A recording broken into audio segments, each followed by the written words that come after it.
ಬಡವ್ರಿಗೆ ಬೇರೆ ಲೈನ್, ಶ್ರೀಮಂತರಿಗೆ ಬೇರೆ ಲೈನ್ ಅನ್ನೋದು ಏನು ಇಲ್ಲಿ ಭೇದ ಭಾವ ಇಲ್ಲ. ಇಲ್ಲಿಗೆ ಎಲ್ರಿಗೂ ಒಂದೇ ರೀತಿಯಲ್ಲಿ ನೋಡ್ತಾ ಇದ್ದಾರೆ, ಎಲ್ರಿಗೂ ಒಂದೇ ಮನೋಭಾವನೆಯಿಂದ ನೋಡ್ತಾ ಇದ್ದಾರೆ. ಎಲ್ಲರೂ ನಾವು ಒಂದೇ ಲೆವೆಲಲ್ಲಿ ಹೋಗ್ಬಿಟ್ಟು ನೋಡ್ಕೊಂಡು ಬರ್ತಾ ಇದ್ದೀವಿ ದೇವ್ರನ್ನ.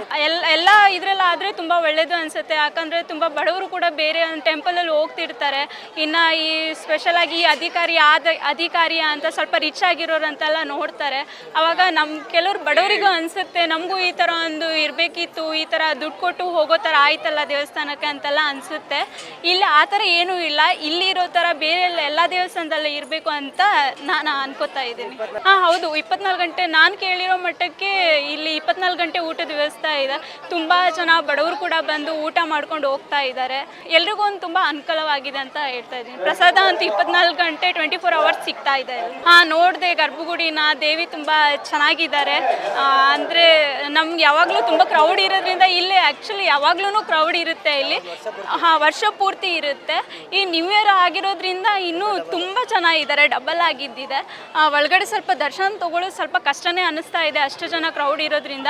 ಹೇಗೊಂದು ನಾವು ಕೂಡ ಒಳಗೆ ಹೋಗ್ಬಿಟ್ಟು ಬಂದ್ವಿ, ತುಂಬ ಚೆನ್ನಾಗಿ ಅನ್ನಿಸ್ತಾ ಇದೆ. ದೇವಿ ಕೂಡ ನೋಡೋಕ್ಕೆ ತುಂಬ ಲಕ್ಷಣವಾಗಿ ಕಾಣಿಸ್ತಿದ್ದಾರೆ, ಚೆನ್ನಾಗಿದೆ.